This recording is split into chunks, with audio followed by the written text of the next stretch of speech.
Hi Muggles, welcome back. അങ്ങനെ നമ്മൾ 8ാം ക്ലാസ്സിന്റെ ബേസിക് സയൻസ് എക്സാം ഇങ്ങ് വന്നെത്തി.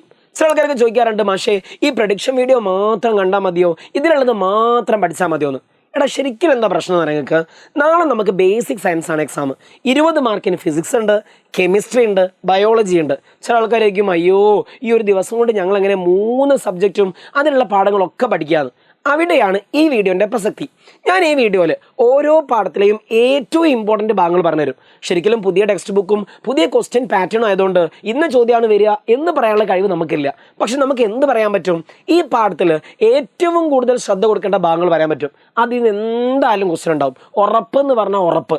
സോ ആ ഭാഗങ്ങളാണ് ഞാൻ ഇനി പറയാൻ പോകുന്നത്. നന്നായിട്ട് നോക്കുക. ആ പാഠഭാഗങ്ങൾ പഠിക്കാണ്ട് എക്സാമിന് പോവരുത്. പ്രത്യേകിച്ച് ഫിസിക്സിലാണ് ഞാൻ ഈ പറയുന്നത്, ശ്രദ്ധിച്ചോ.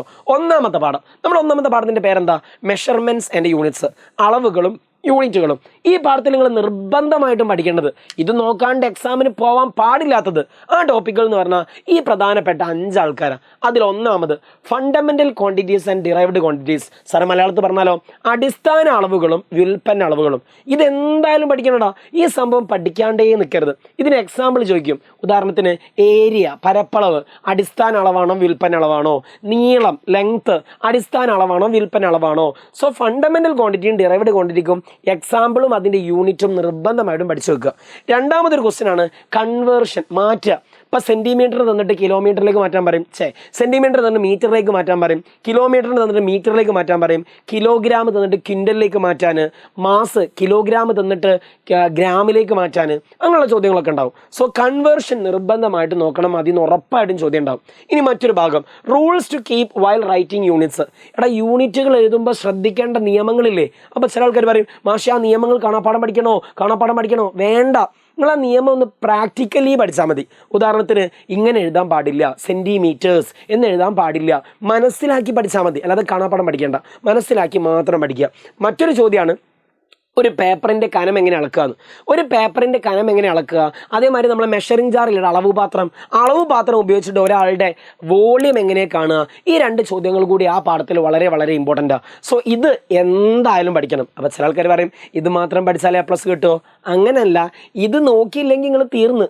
ഇതെന്തായാലും നോക്കണം. അതാണ് നമ്മൾ പറഞ്ഞതിൻ്റെ ഉദ്ദേശം. സെറ്റല്ലേ? ഇനി നമുക്ക് രണ്ടാമത്തെ പാഠത്തിലേക്ക് കിടക്കാം. എടാ രണ്ടാമത്തെ പാഠത്തിൽ ഇനി 1 മിനിറ്റ്, നിങ്ങൾക്ക് ഇതിൽ ഏത് പാഠമാണ് കുറച്ചും കൂടി ബുദ്ധിമുട്ട്? ഒന്നാമത്തെ പാഠാണോ രണ്ടാമത്തെ പാഠാണോ?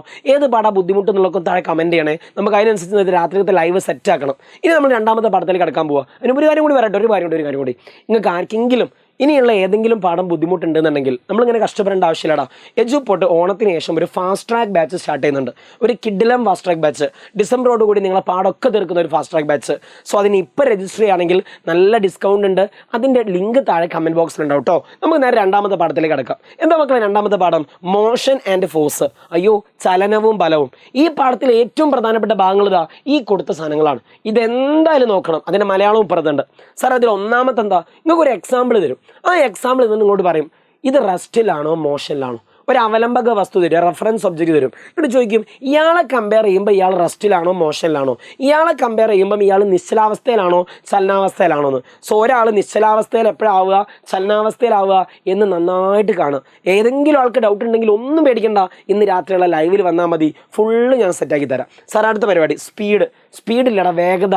ആ വേഗത കാണാനുള്ള ഇക്വേഷന്, അതിൻ്റെ യൂണിറ്റ്, അതൊക്കെ നന്നായിട്ട് പഠിച്ചു വെക്കുക. പിന്നെ മറ്റൊന്നാണ് കോണ്ടാക്റ്റ് ഫോഴ്സും നോൺ കോണ്ടാക്റ്റ് ഫോഴ്സും. സമ്പർക്ക ബലം, സമ്പർക്കരഹിത ബലം. അതിന് എക്സാമ്പിൾ പറയണം. പ്രത്യേകിച്ച് ഓരോരോ സംഭവം നോക്കുക. അതിൽ ഏറ്റവും ഇമ്പോർട്ടൻ്റ് ഏതാണ്? എനിക്ക് നോൺ കോണ്ടാക്റ്റ് ഫോഴ്സാണ്, സമ്പർക്കരഹിത ബല. ഈ സമ്പർക്കരഹിത ബലത്തിനൊക്കെ എക്സാമ്പിൾ പഠിച്ചു വെക്കുക.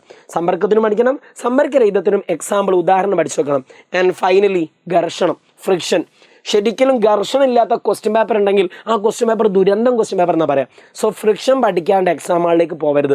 ഘർഷണത്തിൻ്റെ ഉപയോഗങ്ങൾ, അത് എപ്പോഴാണ് നല്ലതാവുക, അതെപ്പോഴാണ് ദുരന്തമാവുക, അങ്ങനെയുള്ള കാര്യങ്ങളില്ലേ. റോളിംഗ് ഫ്രിക്ഷൻ, സ്ലൈഡിങ് ഫ്രിക്ഷൻ, അതിനെ അല്ലെങ്കിൽ ഘർഷണം കുറയ്ക്കാനുള്ള മാർഗ്ഗങ്ങൾ, ഇതൊക്കെ അതിൽ ഏറ്റവും ഇമ്പോർട്ടൻ്റ് കാര്യങ്ങളാണ്.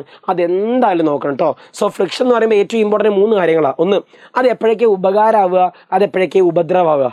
2, ആ റോളിംഗ് ഫ്രിക്ഷൻ, സ്ലൈഡിങ് ഫ്രിക്ഷൻ. മൂന്നാമത് ഈ ഘർഷണം കുറയ്ക്കാൻ നമുക്ക് എന്തൊക്കെയാണ് ചെയ്യാൻ പറ്റുക, ഇതും കൂടി അവിടെ നിങ്ങൾ പഠിച്ചു വെക്കണം. ഇത് നിങ്ങൾ പഠിക്കുന്ന ഉറപ്പല്ലടാ, ഇത് നിങ്ങൾ പഠിക്കുന്ന ഉറപ്പാണെന്നുണ്ടെങ്കിൽ ഒരു ഫയറൊക്കെ ഇട്ടിട്ട് ഒരു ലവ് ഒക്കെ ഇട്ടിട്ട് വേഗം എന്ത് ചെയ്യുക, ഇന്ന് രാത്രിയുള്ള ലൈവിന് വരിക. ഇന്ന് രാത്രിയുള്ള ലൈവ് നമ്മൾ ലൈവിൽ നോക്കിയാൽ കിട്ടും. അതൊന്ന് ലൈക്ക് അടിച്ച് വെക്കുക, സ്റ്റാറ്റസ് ഒക്കെ ഇടുക. All the best. നമ്മൾ പൊളിക്കും. നന്നായിട്ട് പഠിക്കുകയാണെങ്കിൽ നിങ്ങൾക്ക് എന്തായാലും മാർക്ക് കിട്ടും. ഓക്കെ അല്ലേ? So by.